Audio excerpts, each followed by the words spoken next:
Hello students. अभी पिछले दिनों हम हिंदी व्याकरण पढ़ रहे थे, उसमें कुछ टॉपिक हमने कर लिए हैं। अब आज हम पढ़ेंगे आपकी जो रीडर की बुक है बसंत। तो बसंत का फर्स्ट लेसन है हम पंछी उन्मुक्त गगन के। इसके लेखक हैं शिव मंगल सिंह सुमन। तो इसमें कवि ने पक्षियों की आज़ादी के बारे में बताया है कि पक्षी भी उन्मुक्त यानी स्वतंत्र, गगन यानी पक्षी है वो स्वतंत्र आकाश में उड़ना चाहते हैं। तो अब पहले हम इसको पढ़ लेते हैं, फिर हम इसकी व्याख्या करेंगे। हम पंछी उन्मुक्त गगन के पिंजरबद्ध न गा पाएंगे, कनक तीलियों से टकरा कर पुलकित पंख टूट जाएंगे। हम बहता जल पीने वाले मर जाएंगे भूखे प्यासे, कहीं भली है कटुक निंबोरी कनक कटोरी की मैदा से। स्वर्ण श्रृंखला के बंधन में अपनी गति उड़ान सब भूले, बस सपनों में देख रहे हैं तरु की फुनगी पर के झूले।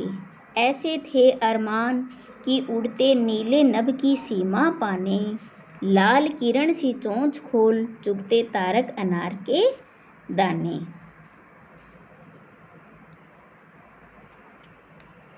होती सीमाहीन क्षितिज से इन पंखों की होड़ा होड़ी, या तो क्षितिज मिलन बन जाता या तंती सांसों की डोरी।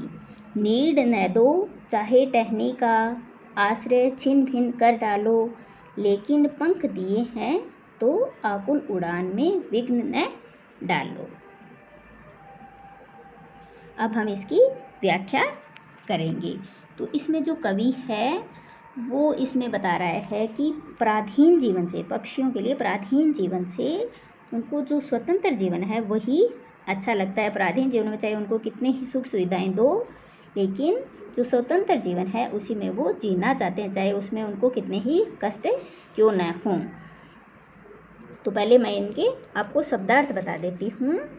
जैसे उन्मुक्त, उन्मुक्त मतलब खुला, गगन मतलब आकाश, पिंजरबंद पिंजरे में बंद, कनक तीलियों सोने की, वैसे तो कनक मतलब सोना, तीलियाँ यानी तीलियाँ या सलाखें, जो पिंजरा बना होता है वो सलाखों से बना होता है, उसकी सलाखों के लिए आया है। तो सोने की तीलियों से बना हुआ पिंजरा।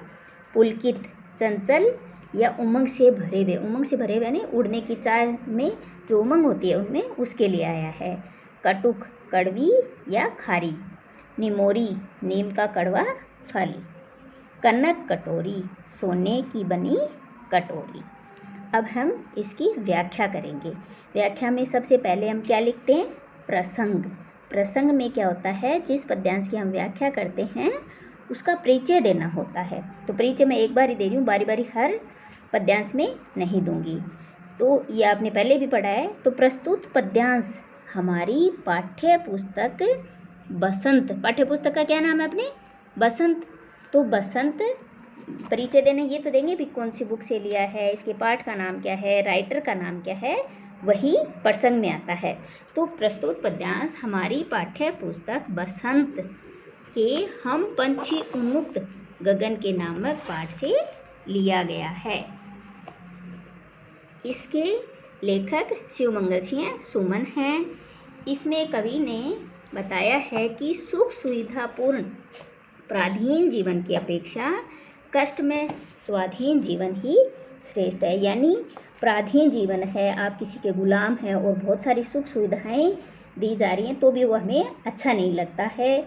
इसकी बजाय अगर हम स्वतंत्र हैं, अपनी इच्छा से अपना जीवन जी रहे हैं, चाहे उसमें कितने ही कष्ट क्यों ना हो, वही जीवन श्रेष्ठ होता है। अब मैं इसकी व्याख्या करूँ। पहले प्रसंग हो गया, अब व्याख्या या भावार्थ। तो कवि पिंजरे में बंद पक्षियों के मनोभावों को व्यक्त कर रहा है इन पंक्तियों के द्वारा। तो पक्षी कहते हैं कि हम पंछी उन्मुक्त गगन के, हम जो पक्षी हैं वो खुले आकाश में उड़ने वाले हैं, हम तो खुले आकाश में उड़ान भरने वाले जीव हैं, प्राणी हैं। पिंजरबद्ध न गा पाएंगे कि पिंजरे में बंद होकर हम नहीं गा पाएंगे। अपना जो गान है, पक्षी क्या है, खुले आकाश में उड़ते हैं, उड़ते उड़ते वो खुशी, जब उनको खुशी होती है तभी वो गाते हैं। तो पिंजरे में जब बंद रहेंगे तो वो दुखी होंगे और दुखी होने के कारण वो गा नहीं पाएंगे। तो पक्षी कह रहे हैं कि हम पिंजरबद्ध न गा पाएंगे, पिंजरे में बंद रहकर हम नहीं गा पाएंगे। कनक तीलियों से टकरा कर पुलकित पंख टूट जाएंगे। पक्षी कह रहे हैं कि कनक तीलियों यानी सोने का जो पिंजरा बना हुआ है उसकी सलाखों से हमारे जो पुलकित पंख हैं, पुलकित का अर्थ मैंने आपको बताया था चंचल या उमंग से भरे हुए, उमंग से भरना यानी उड़ने की जो उमंग होती है उनमें, उससे भरे हुए जो पंख हैं वो तीलियों से, सोने की तीलियों से या सोने की सलाखों से टकराकर टूट जाएंगे। फिर आगे वाला है, हम बहता जल पीने वाले मर जाएंगे भूखे प्यासे। तो इसमें पक्षी कह रहे हैं कि हम तो बहता जल पीने वाले, यानी नदियों का, झरनों का जो बहता हुआ जल है, पक्षी तो वही पीते हैं, कोई अलग से पानी भर के थोड़ी लाते हैं वो तो जो नदियों का, बरसात का पानी होता है, झरनों का पानी होता है, वही उनको अच्छा लगता है कि हम तो बहता जल पीने वाले हैं, मर जाएंगे भूखे प्यासे। कि पिंजरे में अगर हमें बंद कर दिया जाएगा तो हम पिंजरे में बंद होकर भूख प्यास से रहकर मर जाएंगे। कहीं भली है कटुक निमोरी कनक कटोरी की मैदा से। कि अगर हमें गुलामी में, पराधीनता में, सोने की कटोरी में, कनक कटोरी, कनक मतलब सोना, सोने की कटोरी में जो अच्छे अच्छे व्यंजन दिए जाएंगे, मैदा से बने हुए या स्वादिष्ट व्यंजन दिए जाएंगे, तो वो हमें स्वीकार नहीं है, पसंद नहीं है, हम उसको नहीं खा पाएंगे। इससे हमें, हमारे लिए तो स्वाधीन यानी स्वतंत्र रहकर हम नीम की जो कड़वी निमोरी है उसको खाना स्वीकार करेंगे।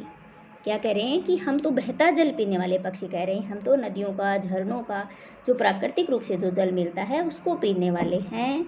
अगर हमें पिंजरे में बंद कर दिया जाएगा तो हम बंदी होकर भूख प्यास से मर जाएंगे। हमें तो कटुक निमोरी यानी पराधीनता में रह करके सोने की कटोरी में अगर अच्छे व्यंजन दिए जाएंगे तो वो हमें पसंद नहीं है। उससे कहीं भली है कटुक निमोरी, हमें तो उससे भली क्या लगती है, कड़वी निमोरी, जो हमें जब हम स्वाधीन होकर खाएंगे तो वही हमें स्वीकार है, वही हमें तो अच्छी लगती है।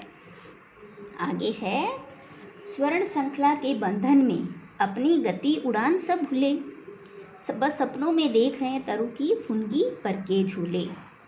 तो इसमें पक्षी कह रहे हैं कि सोने की जंजीरों में यानी पराधीनता में प्राप्त सुख सुविधाओं के बंधन में पड़ करके स्वर्ण श्रृंखला यानी सोने की जो जंजीर है, श्रृंखला है, या पराधीन होना, पिंजरे में बंद होना यानी पराधीन होना, तो पराधीनता के बंधन में पड़ करके, पराधीनता में प्राप्त सुख सुविधाओं के बंधन में पड़ करके हम अपनी गति और उड़ान को भूल गए हैं।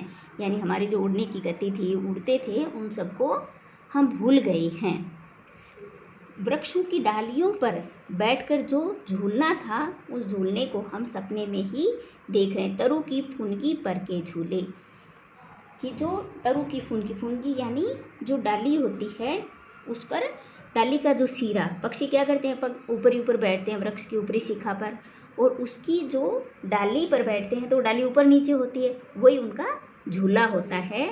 तो तरु की फुनगी यानी वृक्षों की डाली पर झूलना, ये सब हम सपने में ही देख रहे हैं।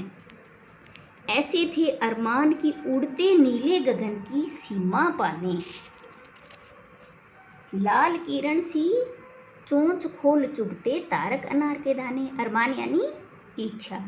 इसमें आगे कह रहे हैं पक्षी कि हमारी ऐसी इच्छा थी कि हम नीले नभ की सीमा पाने, कि हम आकाश की सीमा को पाने के लिए उड़ते चले जाएं।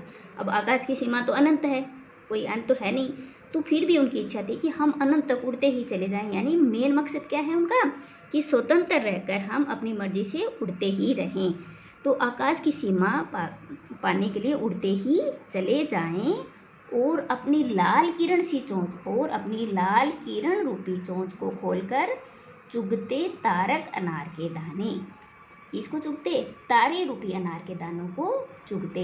यानी क्या इच्छा है कि हम उड़ते उड़ते नभ तक पहुंच जाएं और वहां अपनी चोंच से आगे आसमान में क्या तारे तो दिखते हैं अपने को, तो वो ऐसा पक्षी सोच रहे हैं। हालांकि वहाँ तक थोड़ी पहुँच पाएंगे, तो बहुत ऊंचा है, लेकिन फिर भी उनकी इच्छा है कि हम आकाश तक उड़ते हुए चले जाएं और अपनी लाल किरण सी चोंच से तारे रूपी अनार के दाने, तारों को क्या है कहा है, अनार के लाल लाल हैं तो अनार के दाने जैसे ही लगते हैं, कि हम भी तारे रूपी अनार के दाने चुगते। आगे है, होती सीमाहीन क्षितिज से इन पंखों की होड़ा होड़ी। सीमाहीन, जिसकी कोई सीमा नहीं हो, कोई छोर नहीं हो। क्षितिज, क्षितिज यानी जहाँ धरती और आकाश मिलते हुए प्रतीत हों। मिलते नहीं हैं, लेकिन आप जैसे छत के ऊपर जाके खड़े हो, सबसे ऊंची छत पर, तो आपको ऐसे लगेगा, मान लो आप दूरी तक देखो, ऐसे लगता है जैसे ज़मीन और आसमान आपस में मिल रहे हो। अलग अलग नज़र नहीं आएंगे, ऐसे लगते हैं जैसे वो मिल रहे हो, मिलते भी प्रतीत होते हैं, मिलते नहीं हैं। अब वहाँ उस दूरी तक आप वापस जाएंगे तो वहाँ से भी वैसा ही नज़र आपको दिखाई देगा। तो जहाँ मिलते हुए प्रतीत हों। होती सीमाहीन क्षितिज से इन पंखों की होड़ा होड़ी, या तो क्षितिज मिलन बन जाता, या तंती सांसों की डोरी। होड़ा होड़ी, होड़ी होना मतलब उड़कर पहुंचने की होड़, यानी हम आपस में दौड़ लगाते हैं दौड़ने की, तो उसमें भी होता है पहले मैं आगे जाऊंगा, तो वैसे ही पक्षियों के भी ऊपर पहुंचने की होड़ होती कि सबसे आगे ऊपर मैं उड़कर जाऊंगा। या तो क्षितिज मिलन बन जाता, या तंती सांसों की डोरी। होती सीमाहीन क्षितिज से, तो यहाँ पक्षी कह रहे हैं कि यदि वे स्वतंत्र होते तो उनके पंख क्षितिज तक उड़ने की होड़ लगाते, कि अगर वो स्वतंत्र होते तो उनके पंख सीमाहीन अनंत अनंत आकाश में क्षितिज तक पहुँचने की होड़ लगाते। या तो क्षितिज तक पहुँच जाते, मिलन बन जाता, यानी या तो क्षितिज तक पहुँच जाते, या तंती सांसों की डोरी, या फिर मार्ग में ही उनकी सांसें थम जाती, या सांसें रुक जाती, यानी या तो वो क्षितिज तक पहुँच जाते, अपने लक्ष्य को पा लेते, या फिर बीच में ही उनकी सांसें रुक जाती। एक बार और देख लीजिए, होती सीमाहीन क्षितिज से इन पंखों की होड़ा होड़ी। पक्षी कह रहे हैं कि यदि हम आज़ाद होते, स्वतंत्र होते, तो उनके पंख क्षितिज तक पहुँचने के लिए होड़ लगाते, कि हम क्षितिज तक जल्दी से उड़कर पहुंच जाएं। या तो क्षितिज मिलन बन जाता, या तो वे क्षितिज तक पहुंच जाते, या तंती सांसों की डोरी, या फिर मार्ग में ही उनकी सांसें रुक जाती। आगे कह रहे हैं, पक्षी कह रहे हैं कि नीड़ न तो चाहे टहनी का, नीड़ मतलब घोंसला, टहनी यानी पेड़ की शाखा, आश्रय छिन भिन कर डालो, लेकिन पंख दिए हैं तो आकुल उड़ान में विघ्न न डालो।